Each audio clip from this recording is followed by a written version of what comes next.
From filmmaker Paul W.S. Anderson comes the crossover event that was almost as hyped as the long-awaited Freddy vs. Jason was just 1 year prior. In the vast expanse of space, there are two iconic extraterrestrial species that have captured our imaginations for decades: the ferocious aliens and the cunning predators. And in the 2004 sci-fi action horror flick, Alien vs. Predator, these titans clash in an epic battle for the ages, bringing together fans from both franchises in a clash of intergalactic proportions. With stunning visual effects, pulse-pounding action, and a nod to the roots of the original movies, Alien vs. Predator promises to be a thrilling ride for fans and newcomers alike. Or does it? Let's take a look at Alien vs. Predator.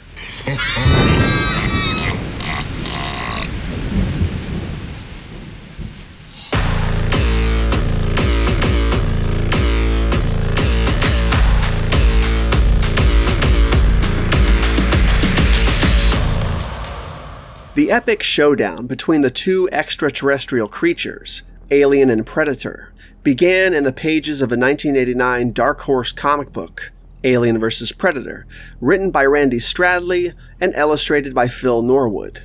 The concept of pitting these two iconic sci-fi monsters against one another was a hit among fans of the respective franchises, and the comic book series continued for several years, spawning multiple spin-offs and crossovers. As the popularity of the Alien vs. Predator comics grew, it wasn't long before Hollywood took notice. In 1990, a film adaptation of the comic book was pitched to 20th Century Fox, but the project never got off the ground. It wasn't until 2002 that a feature film finally went into production. Directed by Paul W.S. Anderson, the film, simply titled Alien vs. Predator, was released in 2004 and marked the first time the two creatures appeared on the big screen together. While the film received mixed reviews from critics, it was a commercial success, grossing over $172 million worldwide and spawning a sequel, the 2007 Alien vs. Predator Requiem. The film takes place on Earth in the year 2004, which is a departure from the previous films in both franchises. The mythology of the two franchises is slightly tweaked in the film, as it doesn't follow the conclusions of either franchise. Instead, it presents a new scenario where the Predators have been using the alien species as a rite of passage for their young warriors for centuries and centuries. This concept is not present in either franchise's established lore, but it does include elements directly lifted from the Alien series, such as the presence of the original Bishop Weyland of the Weyland Corporation before the company ever became Weyland-Yutani. He is again played in glorious fashion by Lance Henriksen as well. This connection to the established lore of the two franchises makes the film appealing to both fans of the franchises, albeit a bit jarring for longtime fans nonetheless. With that said, as the viewer, it is important to divorce yourself from the mythology of the two franchises to a certain extent, and take the 2004 film as its own entity, as the film can still be enjoyed as a standalone piece of science fiction action horror, with its own story and characters, divorced from the mainline canon of both respective franchises. Although this discrepancy has never been officially addressed by the studios, at least not to my knowledge, the film's departure from the established lore also allows for new and interesting ideas to be explored. So as long as you remember to take this movie and its 2007 sequel with a grain of salt in that regard, it is very possible to have a good time with this. In Alien vs. Predator, set in contemporary 2004, a rich and determined businessman named Charles Bishop Weyland, the CEO of the Weyland Corporation, funds an expedition to Antarctica in search of a mysterious source of heat. He hires Alexa Woods, played by Sanaa Lathan, who is a strong and capable guide, to lead Weyland's expedition. However, upon discovering a strange pyramid, they soon fall afoul of the dangerous and parasitic aliens known as the Xenomorphs. To add to the danger, a group of predator hunters soon arrive on the scene with the intention of hunting aliens in a ceremonial rite of passage that they have been conducting at this location for countless centuries. The humans are now stuck in the middle of a fierce conflict between the two deadly extraterrestrial species, and as Weyland's expedition crew continues to drop like flies at the hands of both terrors, it soon becomes apparent that Alexa Woods can either save the day by joining forces with one of the predators, or become another permanent resident of the pyramid's hunting grounds. The film boasts a star-studded cast, including Lance Henriksen, who played the character Bishop in the previous Alien films. Henriksen takes on the role of billionaire and self-taught engineer Charles Bishop Weyland, the original founder and CEO of Weyland Industries, and a character that ties in with the Weyland-Yutani Corporation down the road. Anderson, the director, wanted to keep continuity with the series by including a familiar face, even though its canonization to the plot of the actual Alien franchise is heavily debated and questionable, as previously mentioned. Either way, Weyland becomes known for the discovery of the pyramid, and long after his death in 2004, the Weyland-Yutani Corporation eventually models the Bishop android in the Aliens films after him.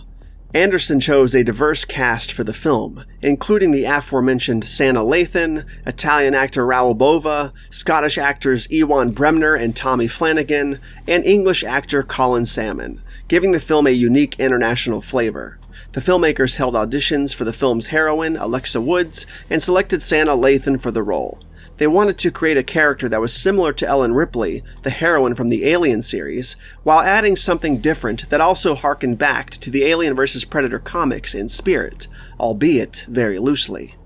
Interestingly, Arnold Schwarzenegger, who was still the governor of California at the time, was willing to reprise his role as Major Alan Dutch Schaefer from the original Predator film for a short cameo appearance if he lost the recall election. But unfortunately for the filmmakers, he won with 48.58% of the votes and was unavailable to participate. Actress Sigourney Weaver, who played Ellen Ripley in the Alien series, was happy not to be in the film at all, as this possible and presumably inevitable crossover was the, quote, reason I wanted my character to die in the first place.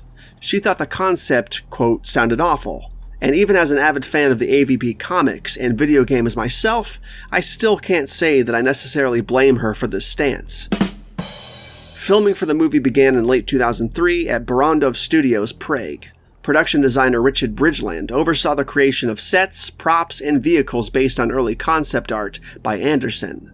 Many of the 25 to 30 life-size sets were interiors of the pyramid, and their carvings, sculptures, and hieroglyphs were influenced by Egyptian, Cambodian, and Aztec civilizations. The pyramid's rooms were designed to evoke a sense of claustrophobia, and to save costs, the sets were built in Prague for $2 million instead of $20 million if it had been in Los Angeles.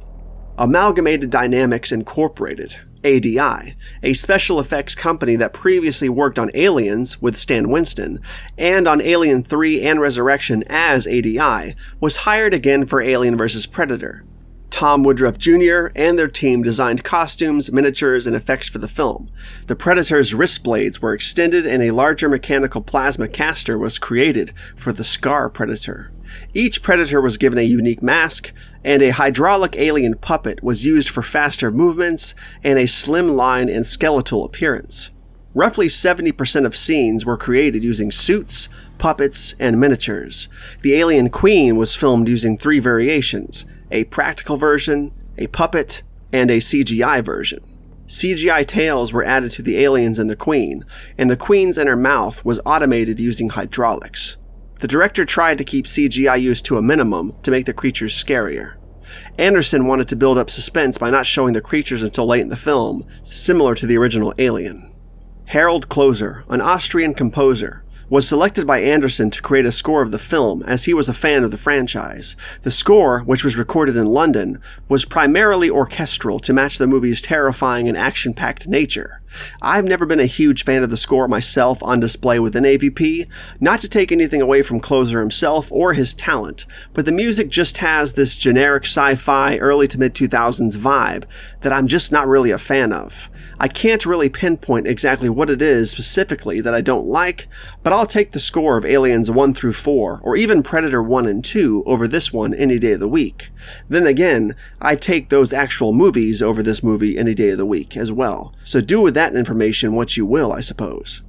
I found Alien vs. Predator to be an acceptable one-time watch. However, it does fall short of being a classic, and is not worth revisiting as far as I'm concerned.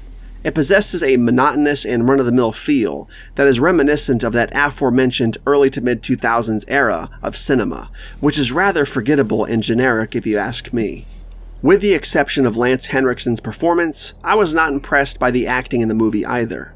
Furthermore, the xenomorph's behavior did not sit well with me, and I found the appearance of the unmasked predators to be less than appealing compared to their look in the other two Predator films before this. Furthermore, the film's existence in its own canon, which, as mentioned before, somewhat contradicts the established storyline of the two series, is something that I don't really enjoy. It makes my brain hurt.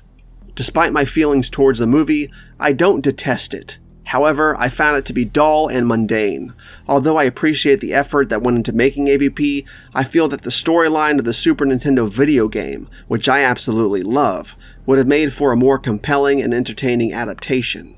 Moreover, it would have been in sync with both parent franchises, unlike this 2004 film. In conclusion, if you are a fan of either the Alien or Predator franchises, I would recommend giving this film a watch, but do not expect to see Dutch or Ripley make an appearance in any way. Also, prepare yourself for nothing more than loud and bloody action sequences, and do not try to tie this film into the canon of either parent franchise. Although you could probably make it work, other things would not work, and you will just end up feeling frustrated and pissed off.